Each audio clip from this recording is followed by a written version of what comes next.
گیت فلم سرفروش سے وابستہ ہے اور اسے اپنی خوبصورت آواز میں گائی تھی پاکستانی فلمی موسیقی کی معروف گلوکارہ زبیدہ خانم نے۔ زبیدہ خانم کی آواز میں ایک خاص کشش تھی، ان کی گائیکی میں سادگی بھی تھی اور جذبات کی گہرائی بھی۔ یہی وجہ ہے کہ ان کے گائے ہوئے کئی گیت آج بھی پرانی فلمی موسیقی کے شائقین کے دلوں میں محفوظ ہیں۔ اس خوبصورت گیت کی موسیقی معروف موسیقار رشید اترے نے ترتیب دی۔ رشید اترے پاکستانی فلمی موسیقی کے ان موسیقاروں میں شمار ہوتے ہیں جنہوں نے اپنی دھنوں کے ذریعے فلمی موسیقی کو ایک منفرد انداز دیا۔ ان کی موسیقی میں گیت کے جذبات، شاعری اور فلمی منظر کے درمیان ایک خوبصورت ربط نظر آتا تھا۔ اس گیت کے بول معروف شاعر طفیل ہوشیارپوری نے لکھے تھے۔ طفیل ہوشیارپوری کی شاعری میں محبت، انتظار، جدائی اور انسانی جذبات کی خوبصورت عکاسی ملتی ہے۔ یہی جذبات اس گیت کو بھی ایک خاص کیفیت عطا کرتا ہے۔ گیت کے پردہ اسکرین پر مینا شوری نظر آتی ہے۔ مینا شوری کا شمار بھی برصغیر کے فلمی سینما سے وابستہ معروف اداکاروں میں ہوتا ہے۔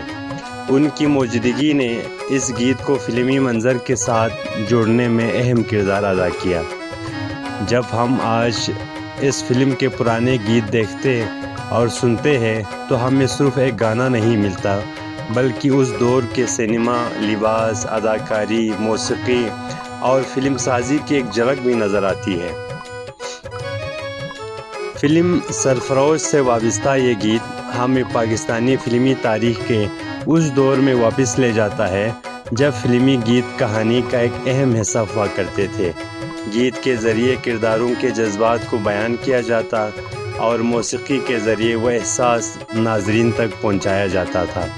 اسی لیے پرانے فلمی گیت آج بھی صرف موسیقی نہیں بلکہ تاریخ اور یادوں کا حصہ محسوس ہوتے ہیں۔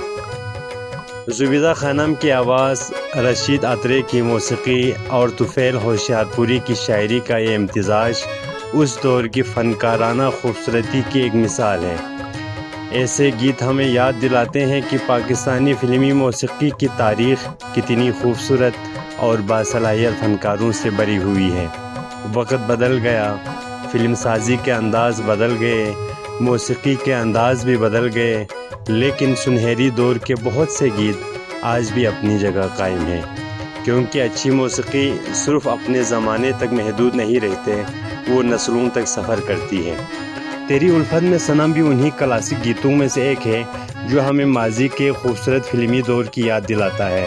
اگر آپ کو پرانی پاکستانی فلمیں، کلاسک گیت، اداکارائیں، گلوکار اور فلمی تاریخ پسند ہیں تو ایم بلغاری اسٹوڈیو کو ضرور سبسکرائب کریں۔ ہم آپ کے لیے سنہری دور کے ایسے ہی گیتوں، فلموں اور فنکاروں کی کہانیاں لے کر آتے رہیں گے۔ اسی کے ساتھ اجازت چاہتے ہیں۔ اللہ نگہبان۔